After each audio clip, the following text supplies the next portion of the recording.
Okay, problem practice set 3. Problem 1, find the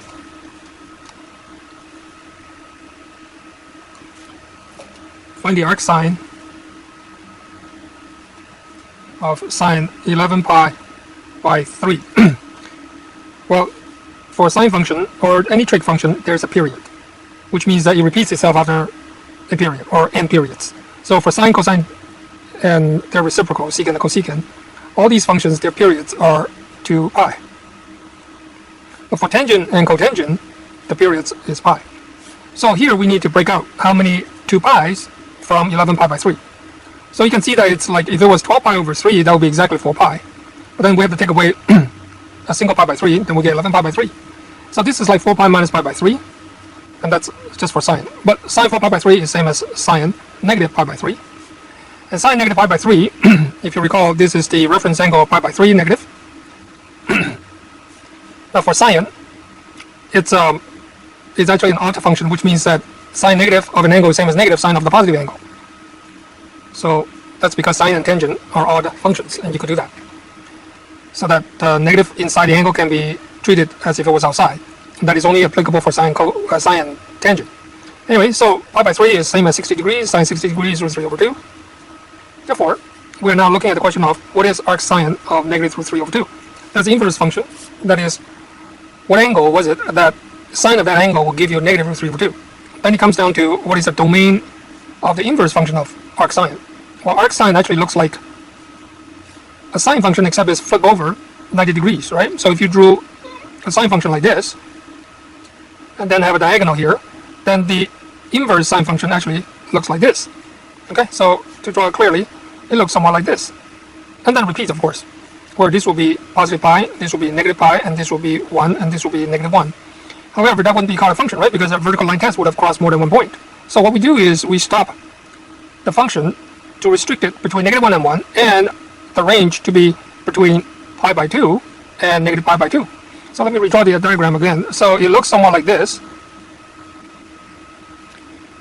Well, in that case, you will have a function that is whose domain is between negative 1 and 1, and whose range is negative pi by 2 to positive pi by 2. So now the question is, what value of the angle would sine of that angle give you negative root 3 over 2? Or in other words, look for root 3 over 2 on the x-axis here, because we're looking at the inverse function. And then look for negative root 3 over 2 is somewhere here. So I know that if it was negative half, this for sine it should have been pi by 6. Okay? And in fact, if it was negative root 3 over 2, it should be negative pi by 3. Okay? Or another way of saying is, what is sine negative pi by 3 is, does that give us negative root 3 over 2? Well, we know that sine negative is the same as negative sine. Is sine pi by 3, isn't that the same as sine 60 degrees? Which we know is root 3 over 2. So this is in fact correct. Therefore, the answer for arc sine of negative root 3 over 2 should therefore be negative pi by 3. So that should be the answer. Now, some textbooks would use that, we don't limit the domain and therefore it will go on forever, but it wouldn't be a function. If that was the case, then typically the answer would look somewhat like plus or minus 2n pi, which means just add multiples of 2 pi's, or n is actually any integer. Okay? But I believe that most textbooks will probably just stick with the domain being limited to between negative pi by 2 to positive pi by 2. Now, just for information, for similar kind of questions, sine's inverse sine or arc sine's domain and arc cotangent's domain are very similar. They are both quadrant 1 and quadrant 4. Okay? Like in this case, quadrant 1 and quadrant 4. And that's sine and cotangent, sine and arc tangent, not arc cotangent, sorry, arc tangent. And then, for arc cosine, however, it is quadrant 1 and quadrant 2. That is because quadrant 1 will give you the positive answer, quadrant 2 will give you the negative answer. That is, cosine is negative in 2 and positive in 1, but cosine is positive in both quadrant 1 and quadrant 4, and then, well, that wouldn't be very good for inverse function, because how do you take care of negative numbers then? So that's why in taking care of negative numbers, quadrant 1 and quadrant 2 are chosen as the domain for arc cosine, and for tangent and sine, arc tangent and arc sine, they'll be quadrant 1 and quadrant 4, like this. Whereas for cosine, for example, we know the cosine looks like this, but then once you inverse it across the diagonal, it looks somewhat like this. It looks somewhat like this. right? But then now either you take this piece to be a function, or this piece to be a function. But having a negative is not so convenient, so they chose always including the positive first quadrant. So quadrant 1 and quadrant 2. This is pi. This is pi by 2. So it starts here, ends here. So for cosine, inverse cosine I mean, it looks like this. Okay? That is, if a domain is between -1 and 1, any negative number will end up in quadrant 2. See, this is quadrant 2. And in here will be quadrant 1. And here will be quadrant 2. So if you have a negative number, inverse cosine will give quadrant 2. As with your calculator. I'm not sure if you're allowed to use calculator. Your calculator would follow the same thing. That is, if you plug in a negative number and do an inverse cosine, you'll get second quadrant. If you plug in a negative number and do an inverse sine or arctangent, you'll get the fourth quadrant. Or a negative answer, negative angle. So that's number 1. Number 2, problem number 2.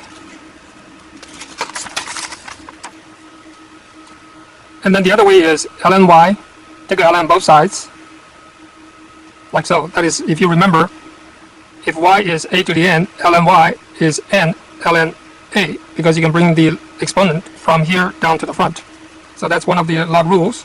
So if you took log on both sides, you have ln y equals to 3 to the x ln 5, because you can bring that to the front.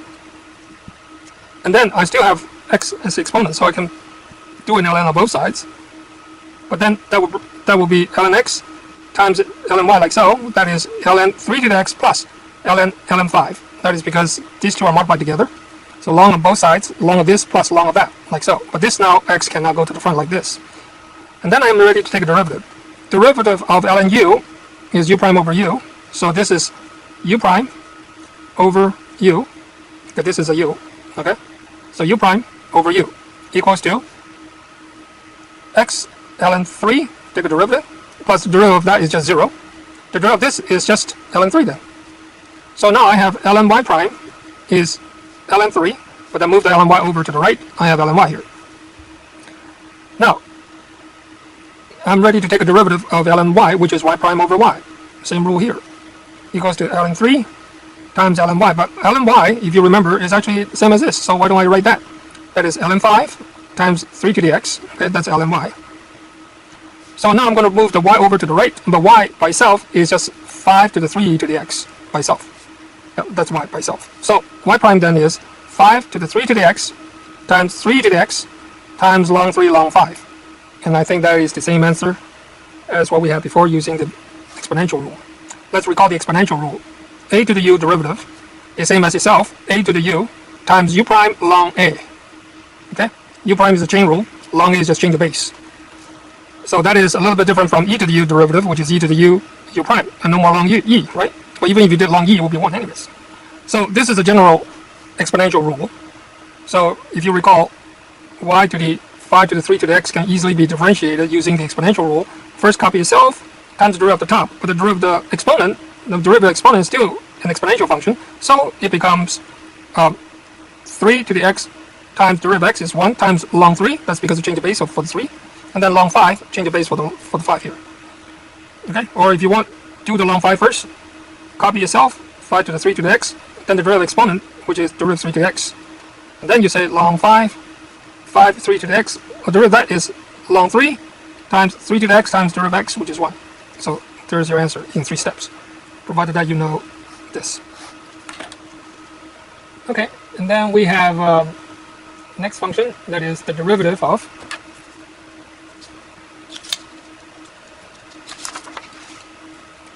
so b, 2b, y equals to sine of x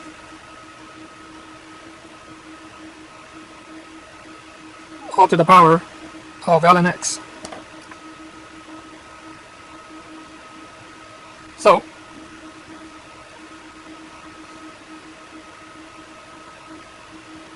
So as I said before, every time you have the exponent having a power, you can bring the power down by using log. So in this case, we use log on both sides. You cannot apply the exponential function of a to the u prime being a to the u ln a u prime. You cannot do that. It's because the base, which is sine x here, is not a constant. You can only apply that if it is a constant base, but this is not constant base. So the only thing you can do is log both sides.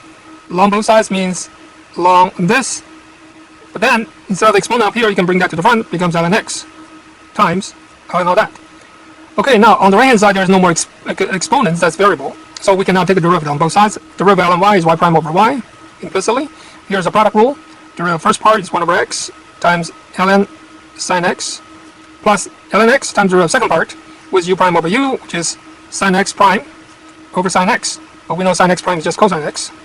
So now you have everything here, and then here's a y at the bottom. You want y prime only, so you multiply it to the right hand side by y. But y is whole this, right? So you can now write all that, because that's what y is, sine x all to the power of ln x times all this, which is ln sine x over x in brackets plus ln x times cosine x. Done.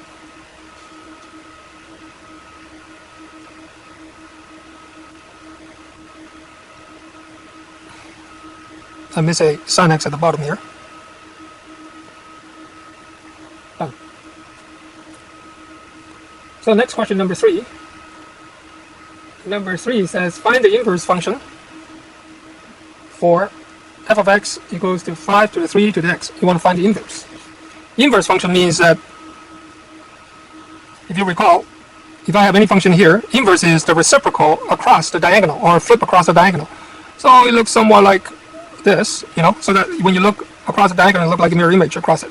The reason that you do that, or the functions, inverse functions have that characteristics against each other, that is because you flip across the x equal to y axis. What that means is anything that touches the xy axis, x equal to y axis, it actually is stationary.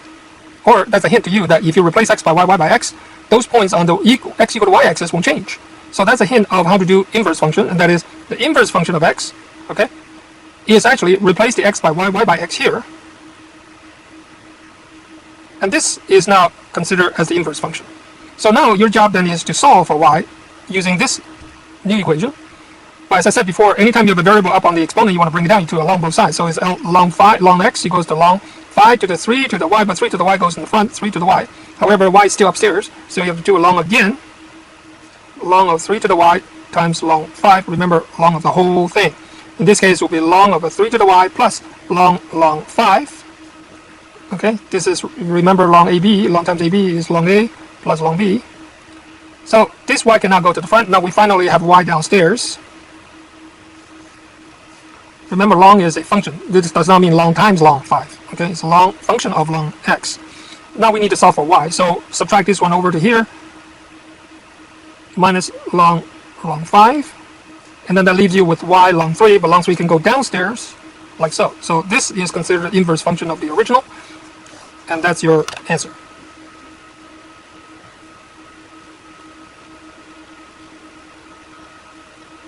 So,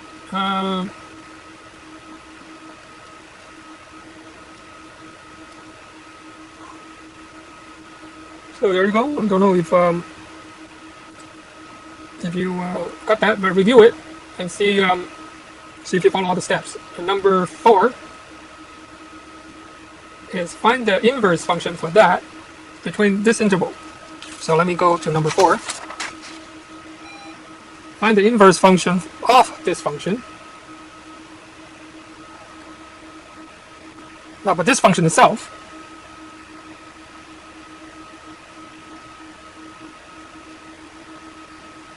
tells you that its domain is positive and including 0, but its range is 1 to infinity.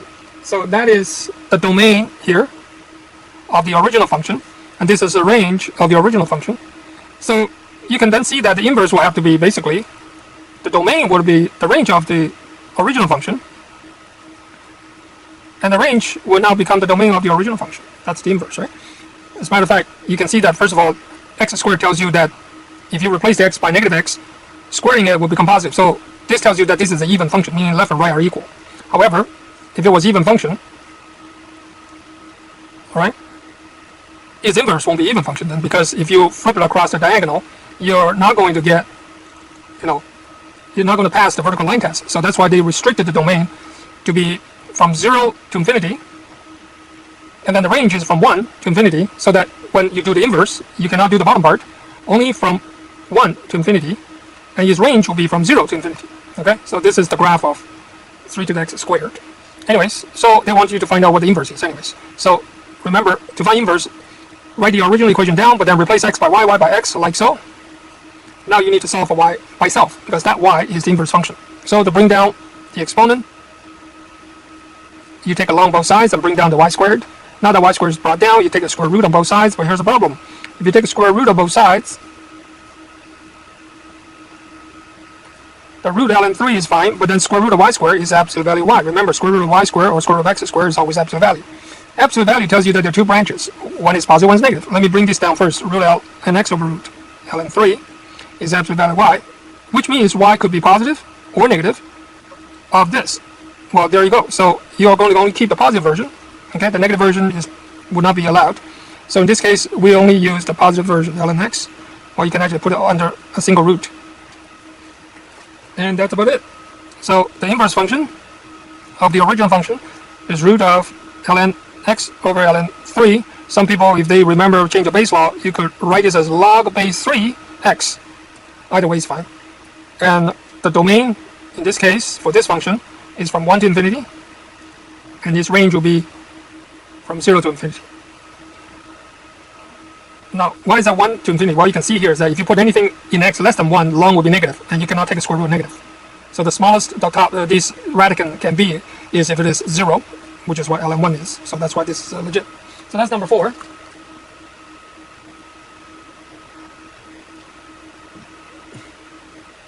So let's find number 5. So number 5 says, so let me start a new page. So number 5, if f of x is e to the x plus x to the e for all real positive numbers for x greater than 0, and g of x is the inverse function, and g of x is actually the inverse function of x. Okay, so you're told that. Now they want you to find g of 2 e to the e. Well, basically what they're saying is, well, I can even see the answer now, but they're saying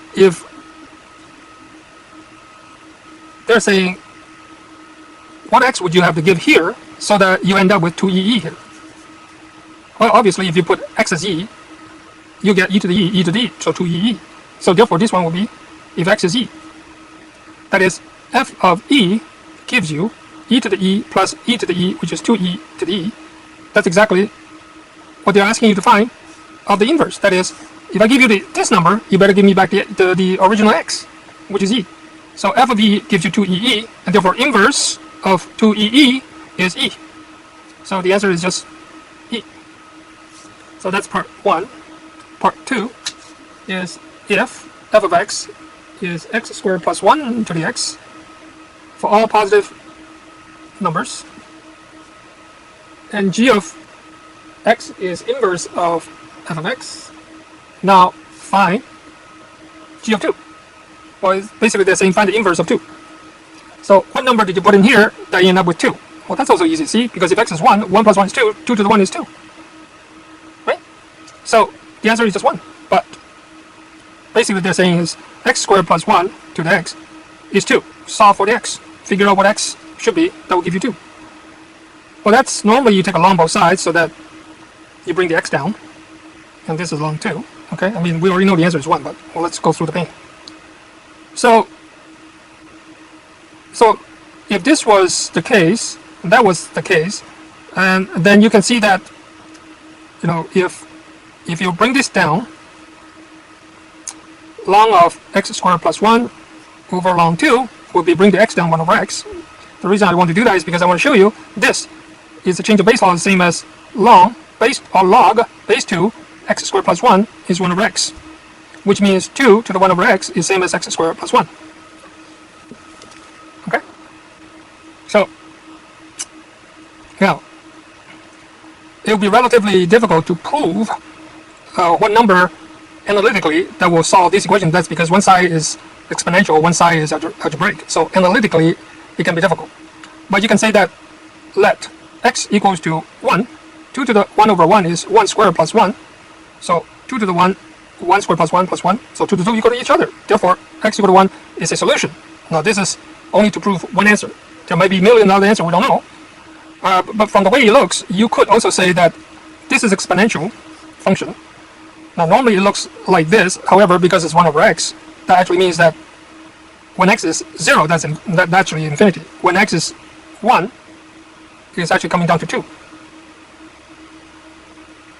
And then when x goes to very large, 2 to the very large, 1 over very large is 0, 2 to the 0 is 1. So actually, you flatten it out at 1. So that's the graph of this one. What's the graph of x squared plus 1? X squared plus 1 actually looks like a parabola shifted up by 1, like this. It just so happens that they only meet at one point. Okay? So 1 is the only solution. Because beyond that, there's no way to meet again. Because the function, you can say, the function is monotonically decreasing for this function, but this one is monotonically increasing, so if they ever meet once, they will never meet again. But anyway, so that should be good enough for first year. And let's see, and that's it.